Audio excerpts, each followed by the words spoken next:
guys, apa kabar? Semoga teman-teman sekeluarga sehat dan bahagia selalu.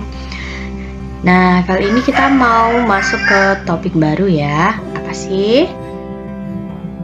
Seperti piramida di layar teman-teman, kita akan membahas tataran word atau level kata, yaitu part of speech. Udah pernah dengar dengan istilah part of speech? Let's find out. Menurut Merriam-Webster Dictionary, part of speech is defined as a traditional class of words such as adjectives, adverbs, nouns, verbs, distinguished according to the kind of idea denoted and the function performed in a sentence. Artinya, part of speech adalah klasifikasi kelas kata tradisional seperti adjektif atau kata sifat, adverb atau kata keterangan, noun atau kata benda, dan verb atau kata kerja yang dibedakan berdasarkan jenis gagasan dan fungsi yang ditunjukkan dalam kalimat. Nah, terbagi menjadi berapakah part of speech dalam bahasa Inggris itu? Ada yang tahu nggak nih? Yang pertama ada noun, verb, adjective, verb, pronoun, preposition, conjunction, interjection, dan determiner. Mari kita bedah satu demi satu yuk. Noun is a word that refers to a person, place, thing, event, substance, or quality. Noun atau kata benda adalah kata yang mengacu ke orang, tempat, barang atau hal, kejadian, zat atau kualitas. Contohnya seperti apa? Doctor atau dokter, Paris atau kota Paris, tree atau pohon, graduation atau kelulusan, coal atau batu bara, dan beauty atau kecantikan. Yang kedua adalah verb. Verb is a word or phrase that describe an action, condition, or experience. Verb diartikan sebagai kata atau kumpulan kata yang mendeskripsikan tindakan, kondisi, atau pengalaman. Contoh dari verb adalah run atau lari, keep atau menyimpan, dan feel atau merasa. Berikutnya ialah adjective. Adjective is a word that describes a noun or pronoun. Adjective atau kata sifat adalah kata yang mendeskripsikan noun atau kata benda atau pronoun atau kata ganti. Contohnya, big, besar, boring, membosankan, purple, ungu, quick, cepat, dan obvious, nyata. Selanjutnya, adverb. Adverb is a word which describes or gives more information about verb, adjective, adverb, or phrase. Adverb adalah kata keterangan yang mendeskripsikan atau memberi informasi lebih pada verba, adjektif atau kata sifat, adverb atau kata keterangan, atau pada frase. Contohnya, adverb of place atau keterangan tempat, in a room, di dalam ruangan. Adverb of time atau keterangan waktu, now, sekarang. Adverb of frequency atau keterangan frekuensi, twice a day, 2 kali sehari. Adverb of manner atau keterangan cara, cheerfully, dengan ceria. Verb of degree atau keterangan tingkat, so fresh, sangat sejuk. Kelas kata berikutnya ialah pronoun atau kata ganti. Pronoun is a word used to refer to a noun that has already been mentioned. Artinya, pronoun atau kata ganti adalah kata yang digunakan mengacu pada noun atau kata benda yang telah disebutkan sebelumnya.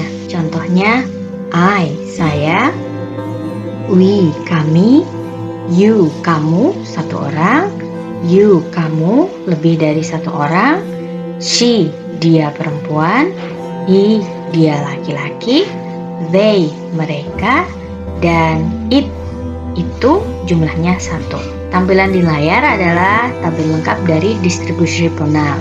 Subjek pronoun adalah kata ganti yang digunakan di posisi subjek.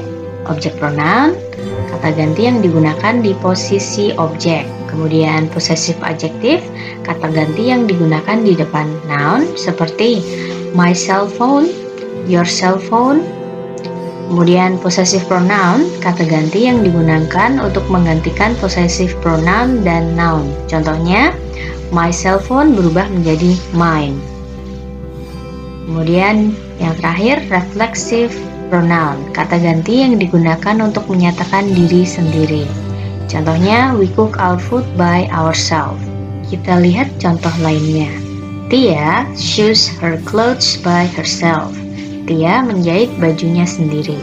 Her merupakan possessive adjective, kemudian herself ialah reflexive pronoun. Kata Tia berubah menjadi subject pronoun she, dan possessive adjective her dalam her clothes menjadi possessive pronouns hers, sehingga kalimatnya menjadi she sews her clothes by herself. Dia menjahit bajunya sendiri. Kelas kata berikutnya ialah preposition.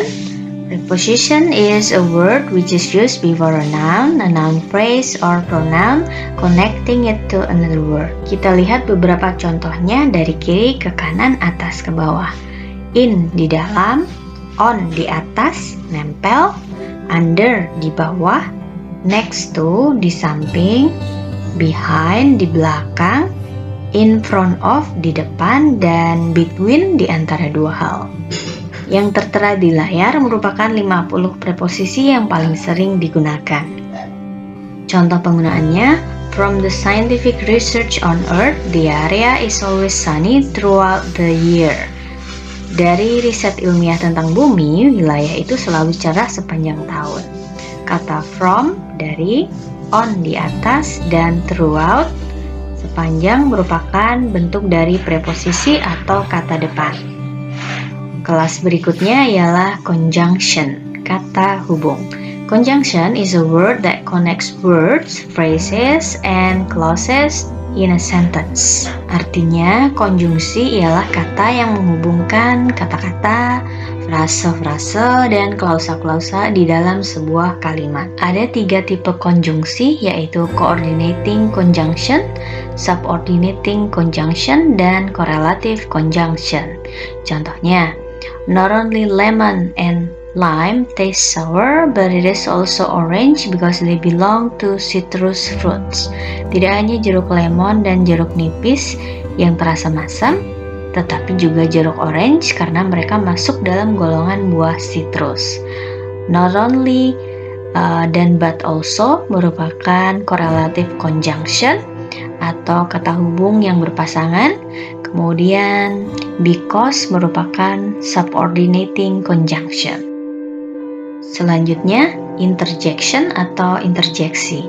Interjection is a word which is used to show a short sudden expression of emotion. Interjeksi adalah kata yang digunakan untuk menunjukkan ekspresi emosi mendadak dan singkat. Alright, di layar teman-teman bisa melihat beberapa jenis interjeksi, yaitu interjeksi yang menunjukkan doubt atau ragu, pity, kasihan, realization, realisasi, disapproval, ketidaksetujuan, irritation, kejengkelan, panic, panik, dismay, kaget, dan disappointment, kekecewaan. Contohnya, aha, I found the key. Aha, saya menemukan kuncinya. Yang terakhir, determiner. Determiner is a word which is used before a noun to show which particular example of the noun you are referring to. Maksudnya, kata yang digunakan sebelum noun guna menunjuk noun yang diacu. Beberapa bentuk determiner ialah artikel, kata sandang, ordinals, nomor urutan, numbers, nomor, demonstratif, kata ganti tunjuk, possessive adjective, dan quantifiers. Contohnya, this apple is the first apple from my little garden. Apel ini merupakan apel pertama dari kebun kecilku. This, ini merupakan demonstratif. The, artikel atau kata sandang. First, pertama, merupakan ordinal. Dan my, ku, possessive adjective.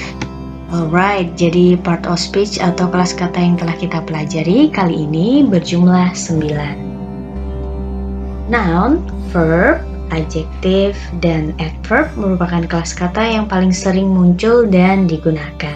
Kemudian pronoun, preposition, conjunction, interjection, dan determiner adalah kelas kata yang tidak sesering digunakan seperti 4 jenis sebelumnya. Nah, apa ada komentar atau pertanyaan nggak nih terkait materi part of speech?